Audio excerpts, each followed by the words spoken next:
Okay, so it's great that we can shoot and we can shoot quite freely and rapidly, but until those projectiles actually do something to the environment, they're a bit pointless.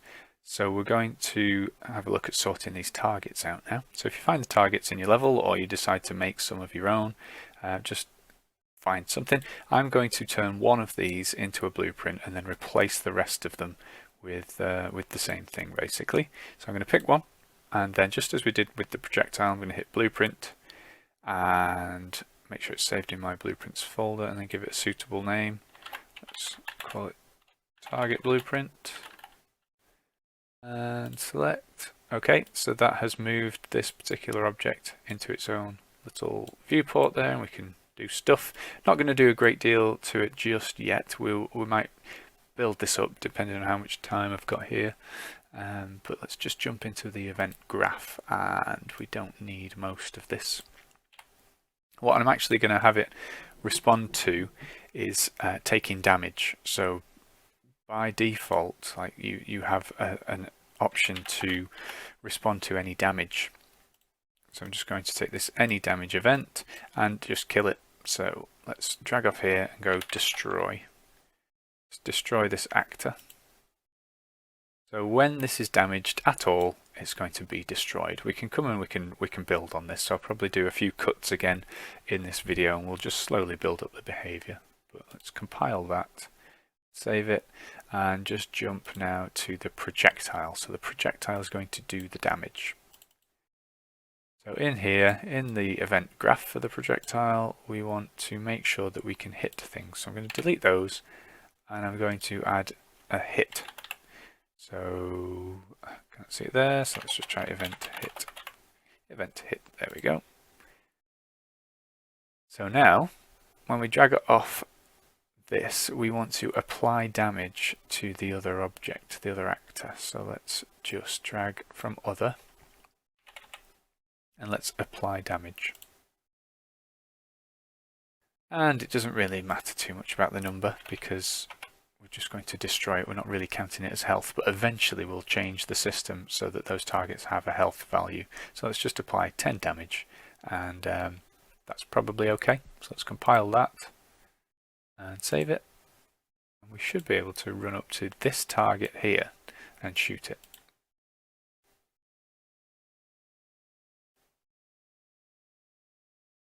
There we go. So it was instantly destroyed, which is nice. But we couldn't destroy the rest. I didn't really evidence that, but the others aren't instances of that blueprint. So let's quickly address that now by picking them all. So I could do this in the world outliner, but I'm just going to hold shift and click on all of the targets that currently aren't an instance of that blueprint. And then with them all selected, I'm just going to right click on one and then come down to, where are we? Where's it gone?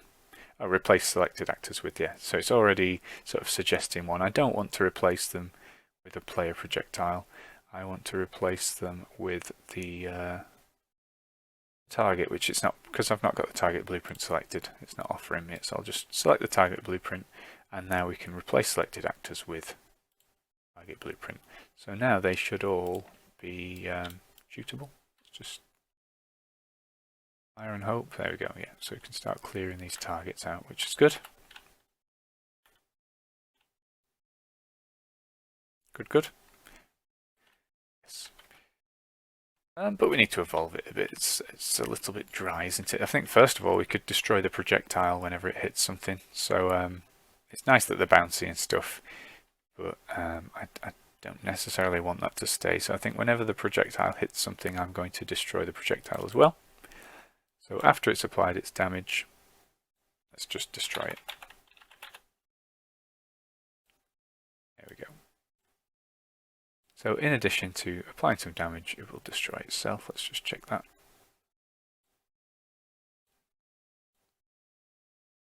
Okay, that's good. Make sure it still destroys these. Yep. Great. Let's just evolve the target so that it has some health now. So it's quite good that it gets destroyed, but it would be nicer still if it had a health value and we had to shoot it multiple times. And then if we can customize each target to have different health, we can make it slightly more challenging, just a bit more varied and technically impressive. So we will still eventually destroy them, but it's not going to be straight away. So let's just move that over. And I'm going to start by making a variable now. So over in the variable section, I'm actually going to make this a float. I don't want to call it float, I want to call it health. And the type, I'm going to choose float. So there we go. It might make sense in certain cases to have this as an integer, but because the damage that comes in is a float, I'm just going to stick to it. So when some damage comes in, we want to subtract it from our current health. And if I just compile that, we can actually set a starting value for health. Let's maybe say default is 10, so they're just going to take one hit and die. But if I make it instance editable, we can then change that per target out in the level. So if I just quickly show you what I mean, with that compiled, if I jump back to the level and pick a target, the health there is now editable per instance. So I could give this particular instance 100 health, and I could give the instance next to it 20 health. So we're using the same blueprint graph, but we're getting slightly different stats on each instance because we made that variable instance editable. And then back into it, let's do the logic. So as this damage comes in, we want to use a reference from our health. So let's hold Alt, bring the health in here. We want to set the health to be itself. So I'm going to hold Control this time, bring in a normal reference. And then we want a minus node, so float minus float. The health to be reduced by the incoming damage, so we can pull the damage from the any damage event and then put the result into the new value for our health. Drag this execution into there, and then we can have a branch, can't we, as well, so we can check the health after we've done the set. So dragging off here, let's now check if this is less than or equal to 0. So we can now ask if our health is less than or equal to a value of 0 and then do a branch based on that.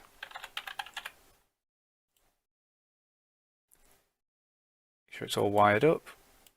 And if it's true, so if we are less than or equal to 0 health, we want to destroy the actor. It's a slightly more advanced target. Let's just make sure it works. And we should have a number of targets that will die in one hit because these have got the default health value of 10. But this one will take 2 hits, hopefully. Yep, and this one will take 10. So that seems pretty good. So it's a nice way to vary it. It adds a slight layer of complexity, but there's still more we can do. You might eventually want to add maybe like a score, so we can look at that in a second after I've had a breather.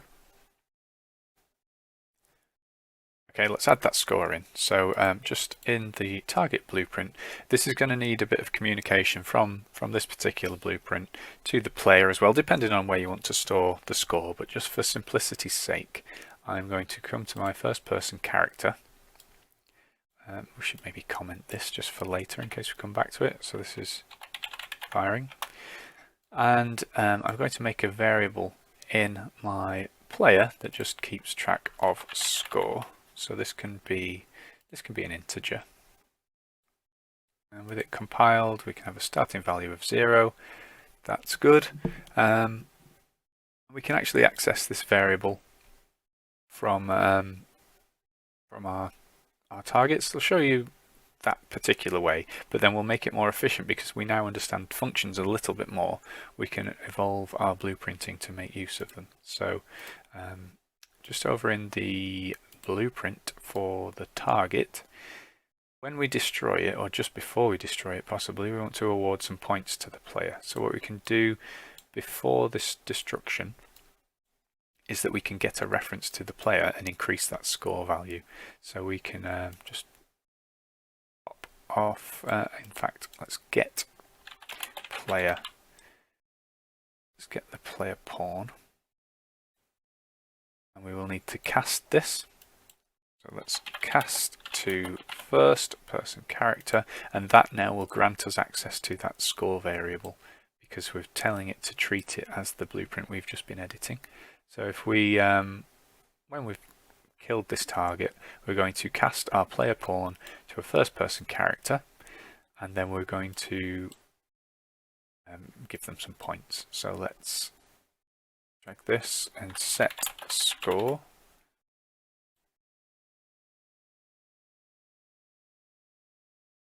To set the player's score to be, we're going to have to get score plus, so int plus int, and let's just say 10. But this, again, this could be a variable, and you could even promote to a variable here. So if I drag off and just choose promote, this will make a variable for me. It will also, I think, if I compile it, have the default value that I put in, which was 10, which is nice. And let's just call this point value. How many points is this particular target worth? And then let's plug that in to score there.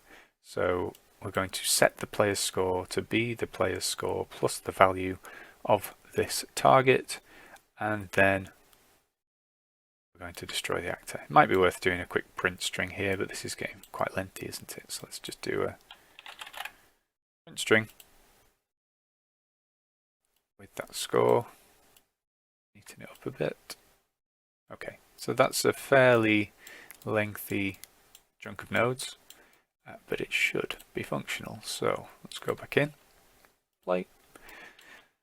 And our player should now have a score. So when we manage to take out a target, we got 10 points. Let's take this one out, we're up to 20 and 30, 40 and so on. So that's working pretty well, but we're in quite a sticky situation in terms of scalability now. We've committed a bit of a sin where we've put the target object in charge of the player's score, which you sort of want to try to avoid. So here's a nice little excuse to make a function inside our player that maybe lets us award points. This could be done as an event, but just for the sake of introducing that new way of working, let's go to our first person character. Let's go to functions and let's add a function called award points, or maybe just call it add points. And this function is going to take some input. So we're going to come along to the details and we're going to hit plus. And this parameter is going to be the points to add. And it's going to be an integer. So we can see now we've got this extra pin that's going to feed information into this function. And now because we're inside the player, we're in charge of the score here. So we can do the score manipulation. So we just want to hold Alt, drag this in, and it's basically the same thing we've just done. So we want to set the score to be self plus the points that we're coming in to add. And it's going to bug me that these two are the wrong way around, so I'm just going to rewire this. So the points to add that come into the function we're going to combine to the current value of score and then just set it back. And this is where we could do a print string as well.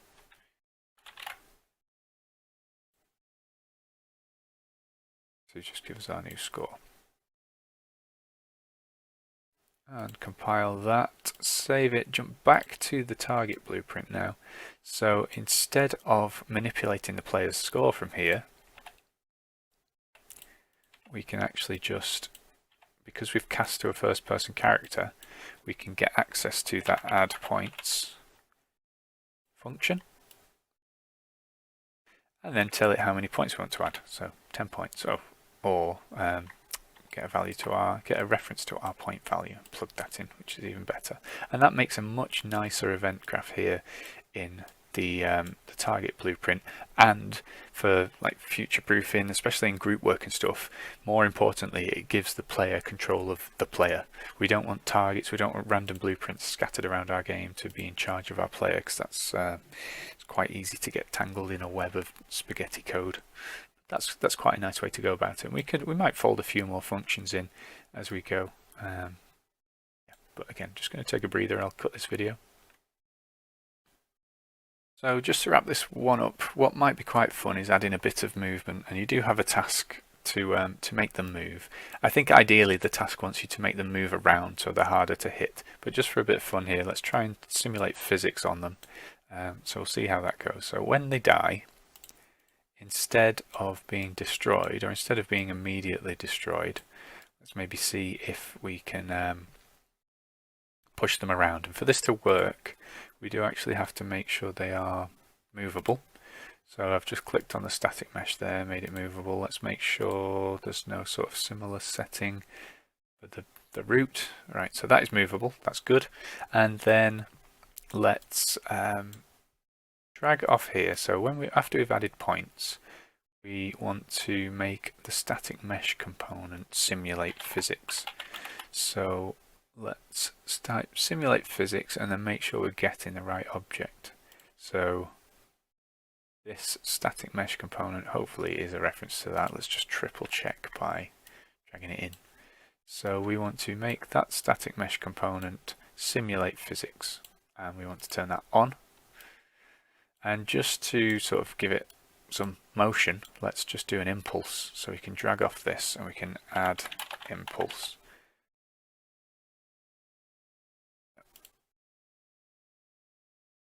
So I'm going to turn its simulated physics on and then give it an impulse of, let's say, 1,000 up in the air, just to hopefully show that it is actually moving. So when it's dead, it's going to add points. It's going to start simulating physics. It's still going to add points like for every shot after it's dead. I know we'll figure that out later. And then it's going to destroy, but let's delay that. So let's delay by 4 seconds and then eventually destroy the actor. So let's cross our fingers and hope that works just for a bit of fun. Let's run up to a target, and it should be the case that when it dies, so it shoots up in the air. It does. It's not much of an impulse, is it? But it is working. I'm getting lots of points from that one. So we do have a few things to solve. So first of all, the impulse was a bit weak. So just we at least know it's simulating. So I think we can work around this, and we can send an impulse from the projectile instead. So that's probably going to be quite a good way to go with it. So let's take the impulse out of here. We'll set the simulated physics on. We'll still have the delay, and we'll still destroy the actor. But we're going to need an earlier branch now. So it's all getting very twisted. It maybe gives us a few opportunities to fold some functions in, but we don't want to run anything if we're already simulating physics or if we're already dead. So a few ways to go with that, but I'm just going to pull this back and say I have a branch here.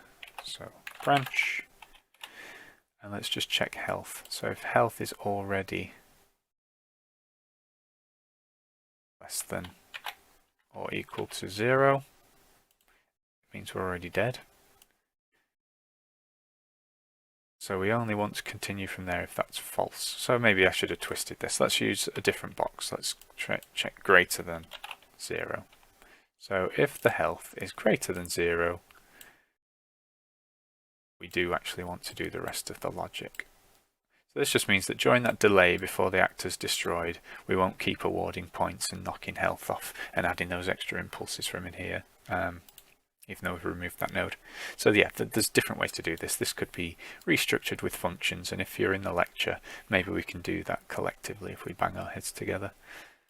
Let's jump to the player projectile now. So after the projectile has applied damage, before we destroy this, let's just disconnect that. Let's try and add an impulse based on the direction that we hit the object. So we've got all the references that we need. We've got the other component, so that's the one that we actually want to add the impulse to.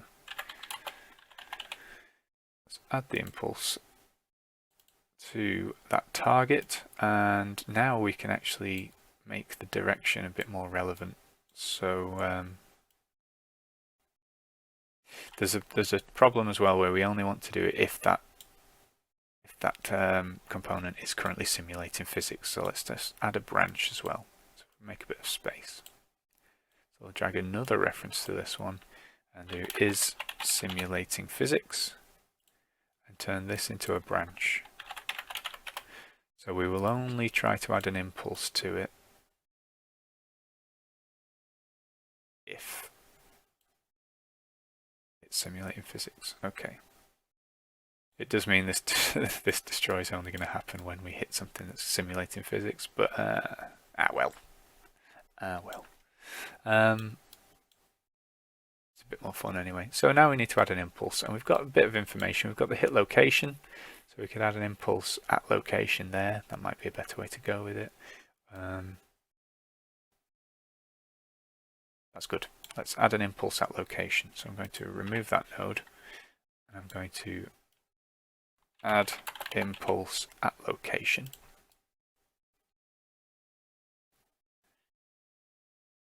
So the location is going to come from the hit, and the impulse itself could be the hit normal multiplied by a fairly large negative number. So if, just in case you don't know, a normal is like a small line that points in the direction of the contact in this case. So and a normal is always 1 unit long, so 1 unit in terms of an impulse is negligible. So I'm going to multiply this by a large negative, so maybe minus 10,000. So that will push it, instead of out from where we've hit the object, it will push it back into itself, almost pushing it away from the projectile. And let's plug that in as the impulse. So hopefully works. It's quite a lot of stuff to experiment with in one go. Just plug that back in. And compile it, save it, just test it, hopefully it works. So when we hit an object, as long as we kill it, it should turn the physics back on. And that was definitely working, that was really good. I think the impulse is probably a bit too strong, but that actually works very nicely. So I'm fairly surprised. It's cool, let's maybe knock the impulse down a bit. Minus 2,000 or something.